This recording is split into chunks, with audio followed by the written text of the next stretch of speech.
Hello and welcome to Teleislas News with the most irrelevant and important news of the day.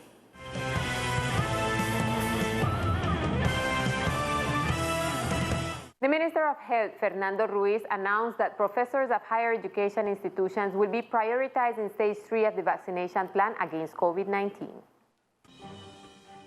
This inclusion of professors is part of the draft decree that will modify Decree 109 of 2021, under which the plan is regulated and which new comorbidities and other risk groups will be added, as recently announced by the Ministry of Health. Adriana Santos, rector of the UNAL Caribbean campus, gives us her opinion on this decision. This is an excellent news not only for the National University but also for all the professors and administrative staff of higher education, which amounts to around 170,000 professors and who are going to be included in this vaccination stage. With this, we could return to normality in the second semester of this year. The president of ASISAP also emphasized the importance of the decision and states that they hope that it will be done in a timely manner and that it will also include teachers in schools and entire department.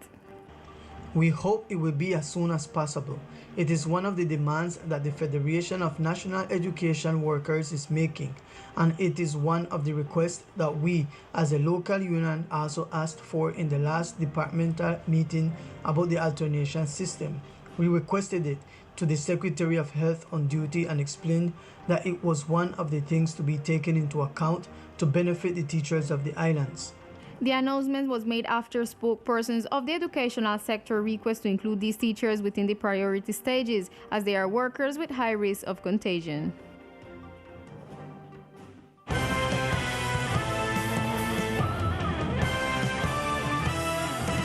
A health brigade will be carried out in June in Old Providence, promoted by United States military group and the Armed Forces of Colombia in a union in favor of the need that is being experienced in the sister islands. The commander of the CECIP explained what it is all about. Esto es una iniciativa del gobierno norteamericano. This is an initiative of the North American government through the military group, especially the Army, who are interested in helping because of what is happening in Old Providence. They promoted a health brigade, so it was agreed with the governor and the mayor to carry out the brigade from June 9th through June 11th. The government of the United States will make an important donation of equipment for the hospital in Old Providence, and they will also bring general and dental doctors and preventive medicine workshops. The departmental hospital will also participate in the brigade through medical specialists. Likewise, the National Navy and the Air Force will support in the maritime and air transportation required to carry out the health brigade.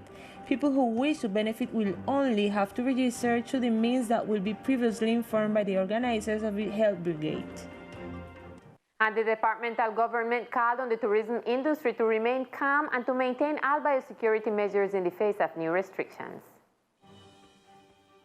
Given the recent restriction in the law decree issued by the local government, several sectors have shown their disagreement, including the tourist trade.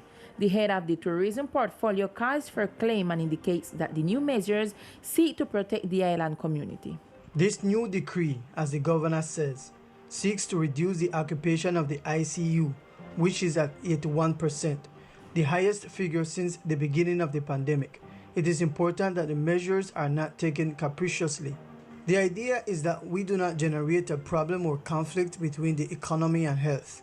At this moment, the tourism guild can carry out their daytime activities in a normal way. Those who rent ATVs or mulitas as they are commonly known, those who work with pontoons, those who go to the quays can carry out their activities normally. If we do not have self-control, we can lead to an increase in the ICU occupation and generate damages in the economy. What we are avoiding is to affect the economy negatively, as it has happened in other destinations. The head of the tourism portfolio said that the continued revival of the island economy depends on the community's compliance with biosecurity protocols. For this reason, he invites to implement self-care. I extend a call to conscience, to common sense. Common sense tells us that in a pandemic we must take care of ourselves even more.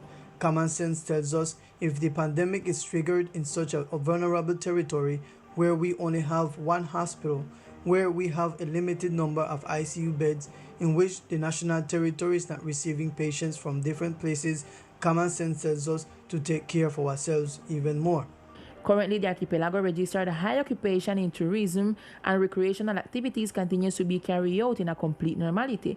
However, authorities emphasize the importance of complying with biosecurity measures to prevent the spread of COVID-19.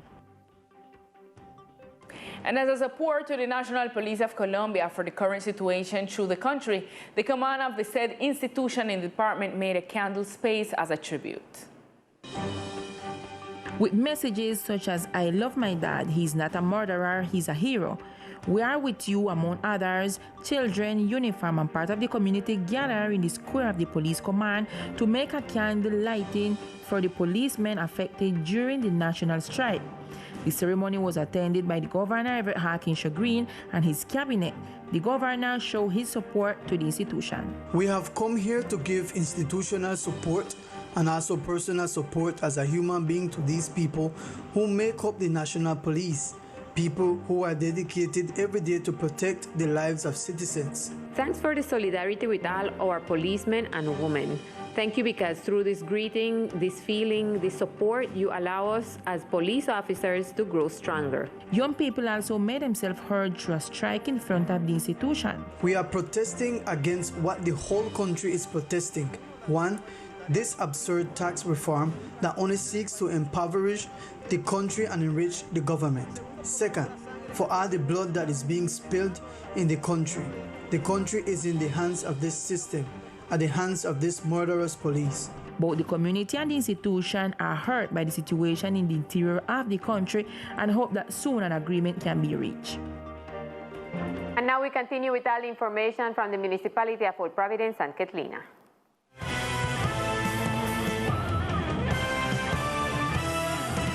As it was reported, this morning the manager of FINDETER's reconstruction project gave details on the works and explained why some sectors have had difficulties.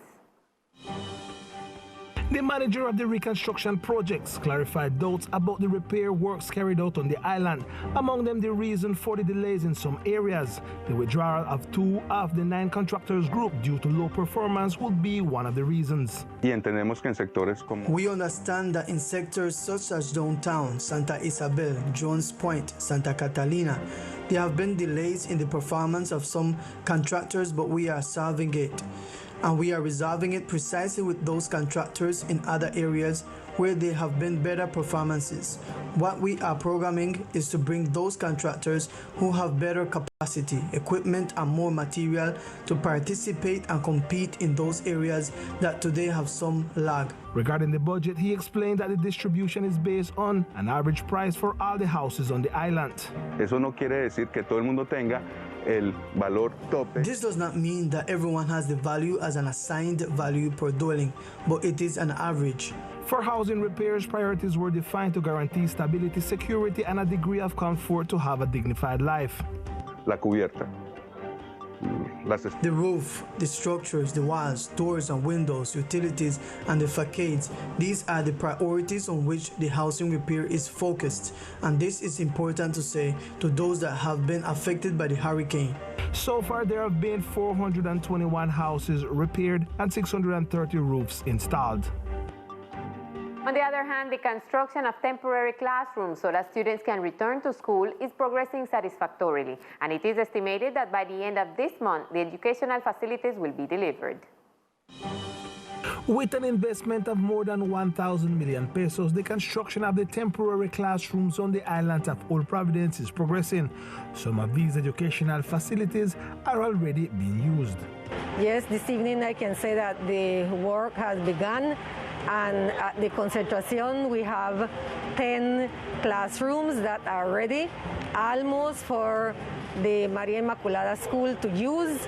And then at the Junín School, we have 21 classrooms to be there. By this time, we have like around 10, 12 classrooms that are almost ready. These classrooms will be ready to be delivered to the Bombona Educational Institution in Southwest Bay and the Junín main headquarters and Concentración Simón Bolívar in Old Town by the end of this month. By the end of May, around the 24th, they will be giving up the 21 classrooms for the Junín School. and then students will begin their classes there approximately beginning the month of June. A total of 37 temporary classrooms will be delivered for the return of students to classes under the rotation or alternation model in the month of June. And now we continue with our Community Chronicles section.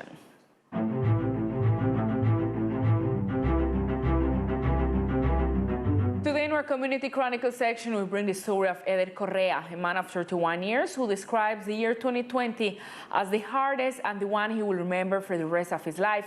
The COVID-19 marked his life with the loss of his parents.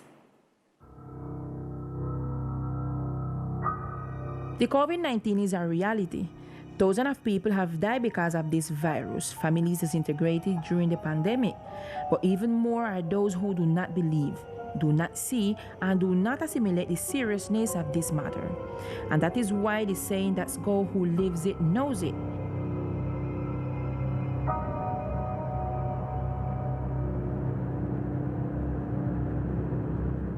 Esa fue un golpe muy duro para mi vida.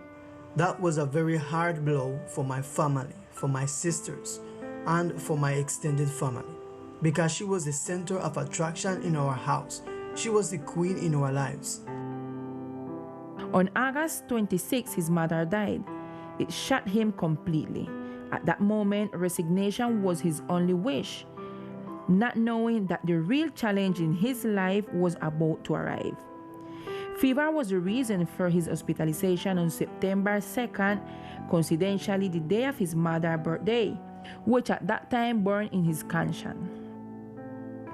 Yo llego al hospital, me suben al tercer piso. I arrive at the hospital. They take me up to the 3rd floor, and in about half an hour, they take me down to the ICU. Aware of what could happen to me, at that moment the doctor says, "Eder, we are going to intubate you."